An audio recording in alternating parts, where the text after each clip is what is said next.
spread of fake news. Verify the authenticity of your source for a better Nigeria. This message is from the National Orientation Agency.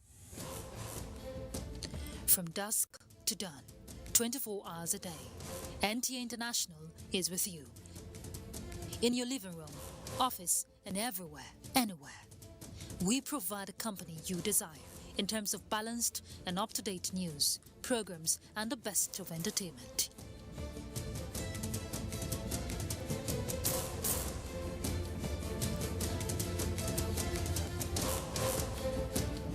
Tune in to DSTV channel 251, GoTV channel 91, Freeview channel 264, or live streaming via www.visiontv.co.uk. Application for iOS or Android. Intelsat 901/332.5 degrees east. You can also see us on Facebook and YouTube for quality content on the go. NTA International, Africa's window to the world.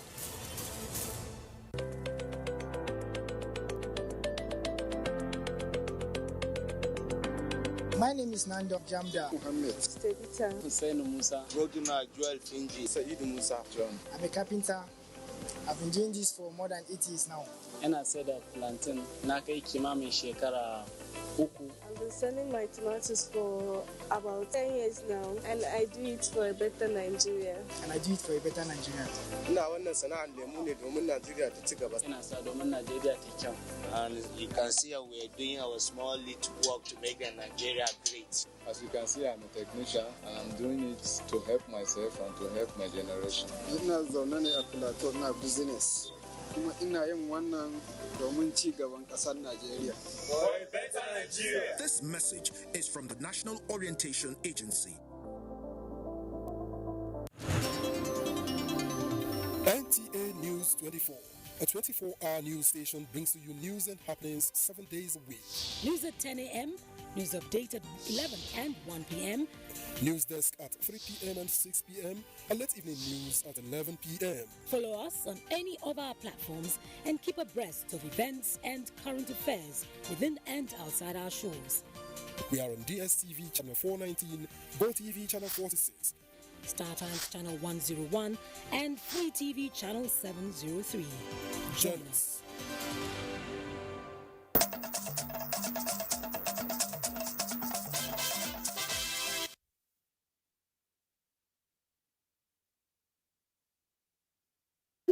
Welcome to Enugu.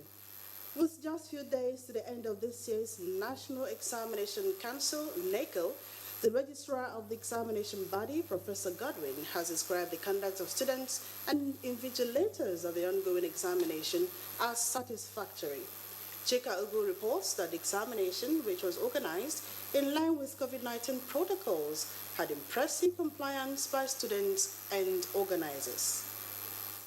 Since the commencement of the examination, students and organizers of the NECO examination have strictly adhered to the COVID-19 protocols in virtually all the examination centers. The monitoring team, led by the NECO registrar, Professor Godswill Obioma, took the team to over 8 schools in the state, which includes federal, state, private, and faith-based secondary schools. Students were seated in an orderly manner, wearing their face masks and observing social distancing in compliance with the COVID-19 protocol.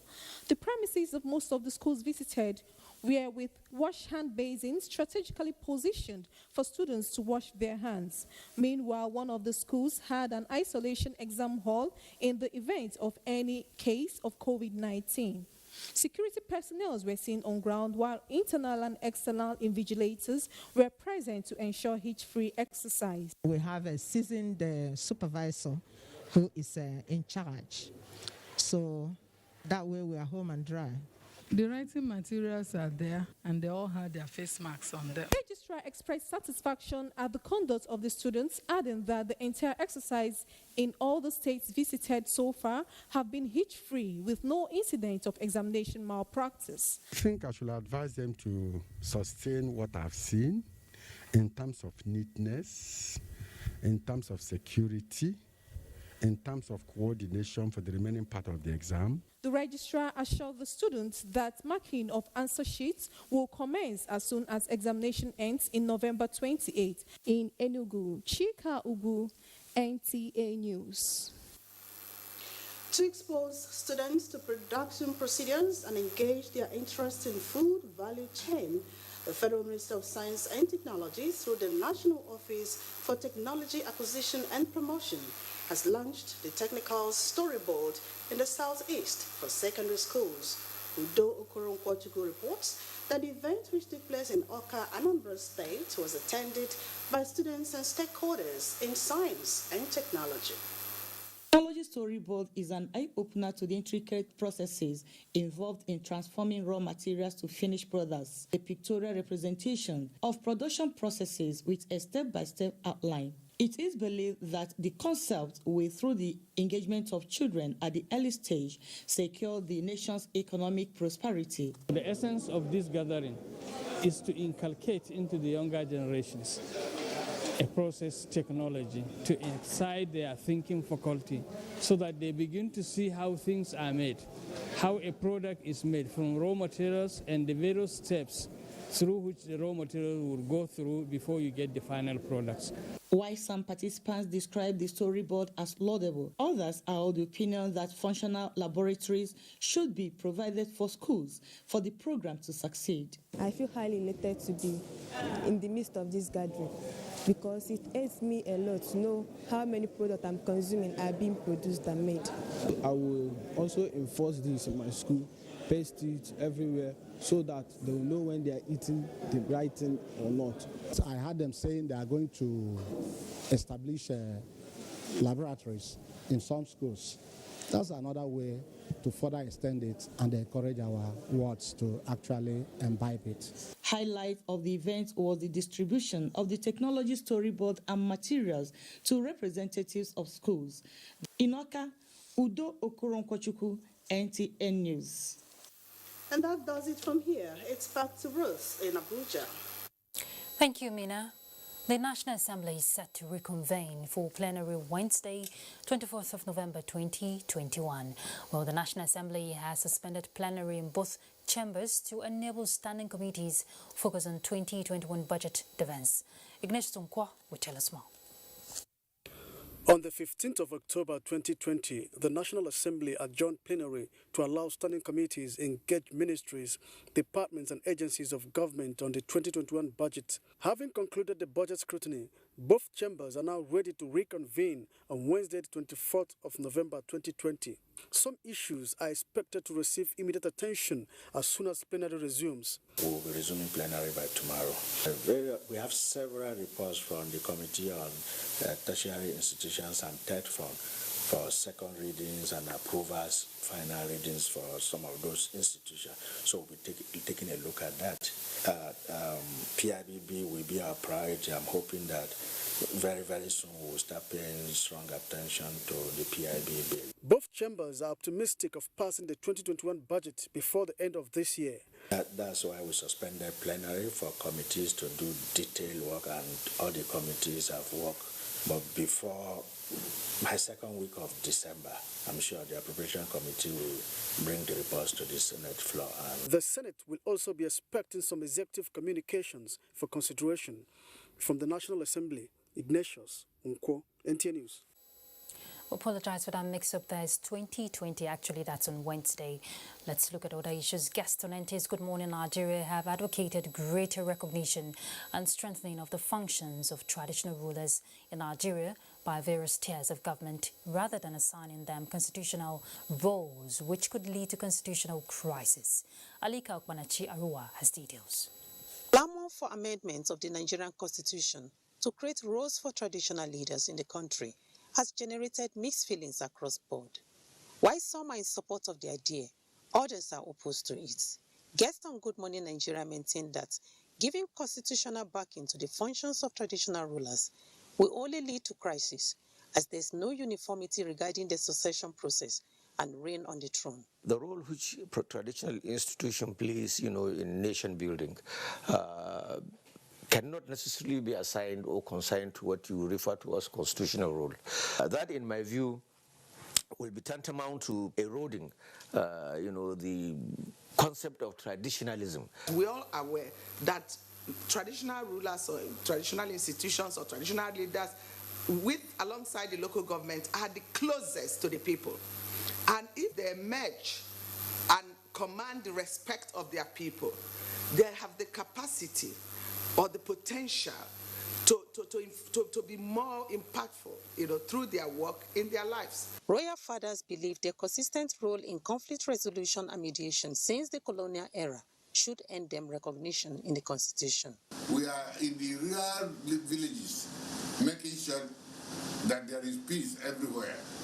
Without peace, there will be no development. We must understand and really give credence to the traditional institution in the First Republic. Remember, throughout the colonial rule, it was the traditional institution that participated in governance. Traditional rulers were, however, advised to remain apolitical to safeguard the integrity and the traditional institution. In Abuja, Alika Opanachi, Arua, NT News. Well, there is increasing focus on the use of science and technology in agricultural production to attain food sufficiency. And for journalists who have promoted this cause through their reports, it is time to receive some accolades, courtesy of the Open Forum on Agricultural Biotechnology in Africa in the 2020 edition of the OFAP Media Award. Onengi Fineface has more to tell us. Go about gathering and disseminating information on a daily basis to see that society becomes better for it. But in this auditorium are journalists who are not telling stories. They are seated as guests, as dignitaries, to be honored for their hard work and service to humanity.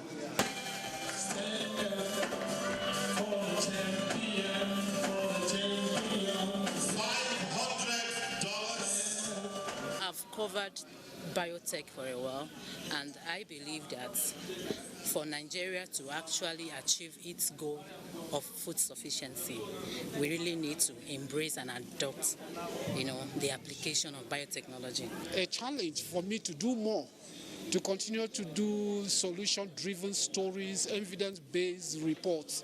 Open Forum on Agricultural Biotechnology in Africa, the National Biotechnology Development Agency and African Agricultural Technology Foundation are jointly celebrating journalists who have distinguished themselves in science, technology and agriculture reporting. Numbers will continue to support journalists in the quest for knowledge and this technology. We know that science journalism is new and a bit difficult, but we are determined to guide you to ensure that the need knowledge and exposure that we facilitate our work to remain available to everybody. Join us at OFAM as we continue to advocate for the deployment of science and technology towards transforming agriculture on the continent and Nigeria in particular. As expected, award recipients are encouraged to continue to excel in a profession designed to set the balance in society. Onengi Fineface, NT News. Dwindling state of global economy is keeping world leaders to their toes in finding solutions to challenges facing economy of nations, while professionals in all fields, including the academia, are not left out in this talk. To this end, Adeola Adeoti presented a book, The Portable Handbook for Purposeful Living, to the public. Omenka Marachuku reports. The economic meltdown being experienced globally is a great challenge for so many people, but for others, it is a stepping stone for survival. Adeola Adeoti, a young author, is among many who believes the present situation is surmountable. Pragmatic ideas for safe development, investment and human factor management for a purposeful living. She penciled down a 141-page book with 10 chapters are now being presented to the public. There are a lot of young people that are still struggling with what they should be doing. And in a time such as this, we need to live a very impactful life. For the book reviewer, Professor Dr. C.J. Dakas, the book is a companion for everyone who desires to live a purpose-driven life for the benefit of mankind. And as Mark Twain reminds us, there are two most important days in the life of a person. the day you were born and the day you discover why. And this book, I believe, will be very transformative in helping us to better understand why we were born. And once we discover why we were born, we then have a challenge. And I see the book helping youth in really finding a clear-cut direction for life. Others advise the youth to imbibe the culture of youthing, especially books that direct their actions towards achieving a purposeful life. In Abuja, Omeka Marchuku, NTA News.